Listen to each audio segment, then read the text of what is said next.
Sementara wali murid menyindir pihak sekolah, Direktorat Jenderal Perhubungan Darat, Ditjenhubdat, Kementerian Perhubungan, Kemenhub, Asnal mengurai fakta mengejutkan soal kondisi bus.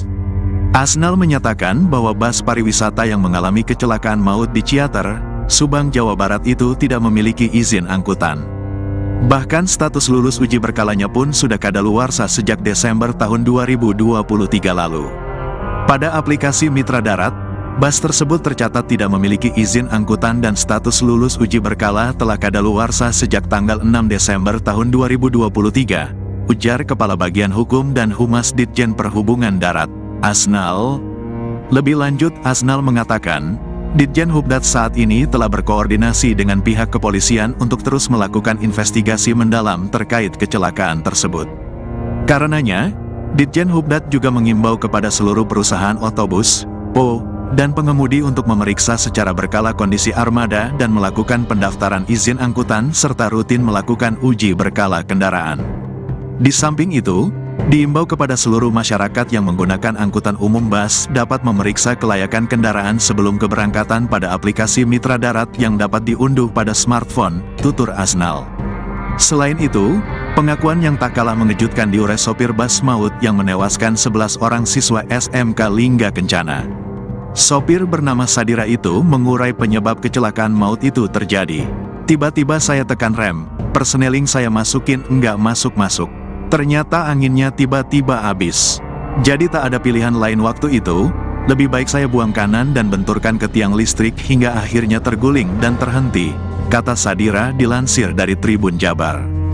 Kala itu Sadira mengaku sengaja menghindari kendaraan di lawan arah, namun keputusan Sadira itu justru membuat bus yang dikemudikannya menabrak sepeda motor lalu terbalik. Saya sudah panik saat tahu rem blong. Waktu itu mau saya terusin takut tambah banyak korban karena akan banyak kendaraan yang tertabrak nantinya, ujar Sadira. Kini, Sadira masih dirawat di rumah sakit akibat mengalami luka ringan di telinga, wajah, dan kakinya.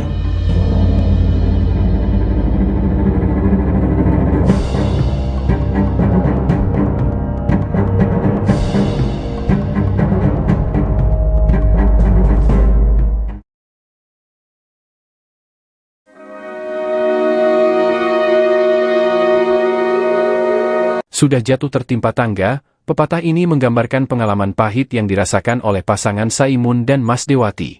Betapa tidak, baru 3 minggu yang lalu istrinya, Mas Dewati, mengalami kecelakaan karena tertabrak sepeda motor. Kini anak semata wayang mereka, Desi Yulianti, harus pergi selamanya setelah mengalami kecelakaan bersama bus rombongan SMK Lingga Kencana di Subang, Jawa Barat, pada Minggu, 12 Mei 2024. Saimun mengaku mendapatkan informasi kecelakaan yang dialami Desi dan teman-temannya kemarin malam sekira pukul 22 waktu Indonesia Barat. Karena penasaran tidak melihat data Desi sebagai korban di Puskesmas dan RSUD Subang, Saimun pun langsung berangkat ke Subang mencari anaknya. Saya pergi ke Subang bersama mobil keluarga. Di sana saya baru tahu Desi jadi korban meninggal, ujarnya. Saimun mengaku melakukan komunikasi dengan Desi kemarin sore sebelum kecelakaan. Kemarin pukul 17.30 WIB sempat komunikasi dengan Desi. Katanya mereka lagi makan di rest area Tangkuban Perahu. Setelah itu handphonenya tidak aktif, ungkapnya. Pria yang bekerja sebagai buruh lepas harian ini memang sempat merasakan firasat aneh sebelum kecelakaan terjadi.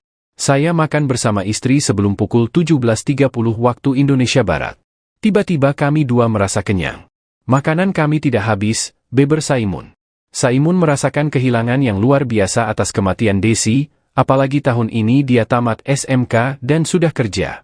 Rasa kehilangan Saimun makin mendalam karena istri belum benar-benar pulih dari kecelakaan. Download Tribun X sekarang, menghadirkan lokal menjadi Indonesia.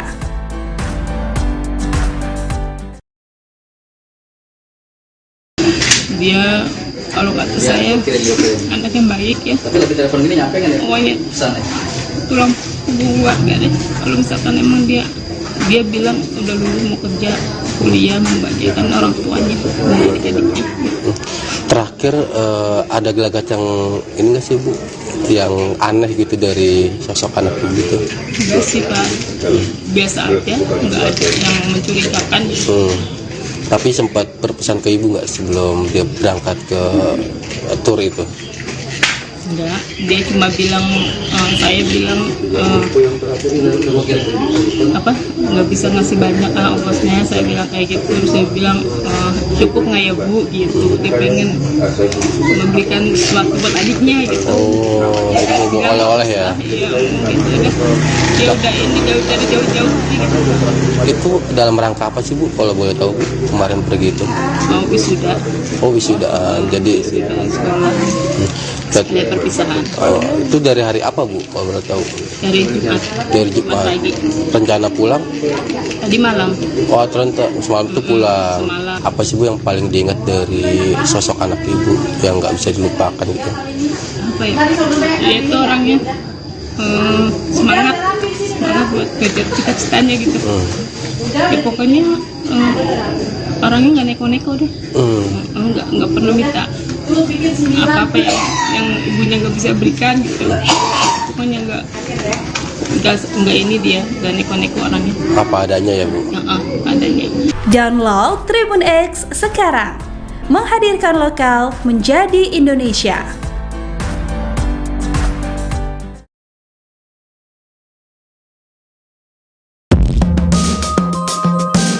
Unggahan terakhir siswi SMK Lingga Kencana yang dikabarkan tewas dalam kecelakaan maut dibanjiri komentar dari netizen. Almarhumah adalah Ade Nabila Anggraini, salah satu siswi SMK Lingga Kencana yang dikabarkan meninggal dunia dalam insiden nahas di Cianter, Subang, Jawa Barat pada Sabtu, 11 Mei 2024. Nabila dan 8 siswa SMK Lingga Kencana kabarnya tewas di tempat saat bus rombongan yang membawanya terlibat kecelakaan maut. Sosok siswi kelahiran 13 Januari 2004 itu pun belakangan jadi sorotan. Pasalnya, almarhumah sempat membuat unggahan mengejutkan di Instagram. Belakangan unggahan terakhir Nabila itu pun ramai dikomentari netizen. Bertepatan dengan hari ulang tahunnya di bulan Januari 2024, Nabila membagikan foto hamparan bunga cantik warna-warni. Bukan perihal fotonya, netizen rupanya menyoroti caption yang dituliskan Nabila. Dalam tulisan panjangnya itu, Nabila mengurai nasihat soal kehidupan dan kematian. Membaca postingan Nabila, netizen pun terenyuh seraya bersedih. Postingan yang diunggah almarhumah Nabila itu sontak dibanjiri komentar dari netizen. Halayak terkejut dengan unggahan yang bak firasat sebelum menjemput ajal. Download Tribun X sekarang. Menghadirkan lokal menjadi Indonesia.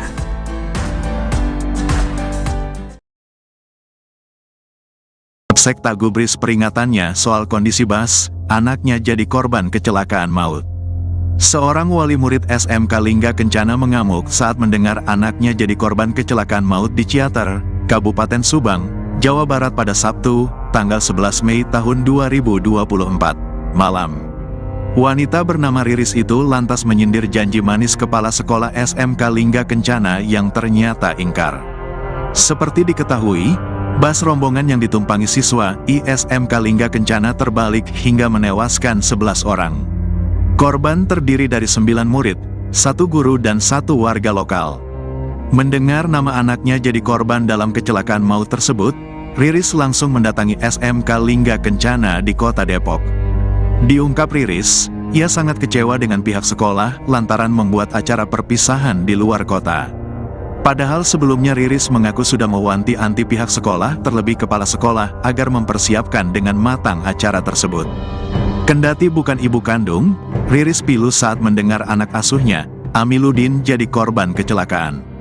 Saya kecewa, karena waktu rapat tanggal 6 saya bilang sama kepala sekolah, saya orang tua asuh Amiluddin. Karena 1 bulan SMP perjuangan kecelakaan di Bali, saya minta tolong ya Pak. Tolong itu bis diperiksa atau diservis yang benar. Saya enggak mau anak saya, walaupun bukan anak kandung saya karena dia anak yatim. Itu harus mobilnya diperiksa, kata Riris dengan nada bicara keras. Dilansir tribunnews.bogor.com dari Instagram subang.info, Minggu, tanggal 12 Mei tahun 2024. Sebagai orang yang juga berprofesi sebagai guru, Riris mengaku paham dengan prosedur jika sekolah membuat acara perpisahan jarak jauh untuk murid. Karenanya sejak awal rencana perpisahan tersebut, Riris sudah sering mengingatkan kepala sekolah agar memilih bas yang bagus dan berkualitas. Hal itu agar perjalanan para murid bisa lancar tanpa kendala. Katanya, kepala sekolah, "Oke Bu, tenang aja, kami semua mobilnya kami bawa dengan baik." Itu saya rapat saya bilang, "Benar ya Pak, bertanggung jawab. Karena kalau mau ke Bandung, ke Bogor harus naik bus yang bagus," imbuh Riris. Lagi pula diakui Riris, ia terkejut kala mengetahui keputusan akhirnya para siswa tetap pergi ke Bandung. Padahal rencana awalnya yang Riris ketahui adalah para murid di wisuda di kota Depok. "Ini Amiluddin bukan orang punya, saya kasihan. Kecewa, kenapa datang ke sana? Karena infonya perpisahan dan pelantikan, wisuda, di Depok, kok dibawa ke sana, Bandung. Oke kita nurut semua, tapi saya titip, saya ini guru, jadi saya tahu prosedur kayak apa," ungkap Riris. Kini, Riris pun mengaku sedih saat tahu kabar ibu kandung dari Amiluddin. "Walaupun bukan anak kandung saya, ibunya, Amiluddin, sudah nangis di rumah, bapaknya meninggal 2 tahun yang lalu. Bukan anak kandung saya, tapi saya yang biayain pendidikannya," ujar Riris.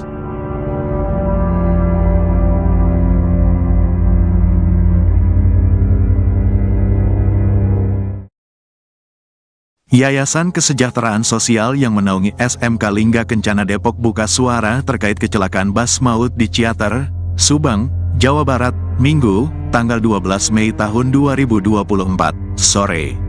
Pengurus Yayasan Kesejahteraan Sosial, Dian Nurfadila mengatakan, ada sekira 157 peserta baik itu guru dan siswa yang ikut kegiatan perpisahan di Bandung, Jawa Barat. Ia mengungkap, 28 merupakan guru dan 122 adalah siswa, sisanya sopir dan kernet bus. Para peserta berangkat ke Bandung sejak Jumat, tanggal 10 Mei tahun 2024, pagi menggunakan 3 bus. Ada 3 siswa yang masih di Subang dan korban luka sudah dibawa ke RS Brimob, ujarnya, Minggu. Menurut Dian, pihak yayasan mendampingi keluarga korban dari lokasi kecelakaan sampai prosesi pemakaman. Ia mengungkapkan, acara tersebut sudah disepakati antara wali murid dengan pihak sekolah. Dilakukan secara resmi, sewa busnya, tegasnya. Pihak Yayasan Kesejahteraan Sosial ternyata tidak mengetahui jika bus yang kecelakaan itu masa berlaku kelayakan untuk jalan sudah habis. Namun, Dian menyatakan pihaknya merasa yakin dengan bus tersebut layak untuk membawa anak didiknya ke Bandung. "Alhamdulillah yang 2 bis baik-baik saja. Sebenarnya sejak awal kami yakin dengan po ini, kalau tidak yakin kami tidak akan berangkatkan," ungkapnya. "Kami ingin berikan yang terbaik untuk anak-anak kami," imbuhnya.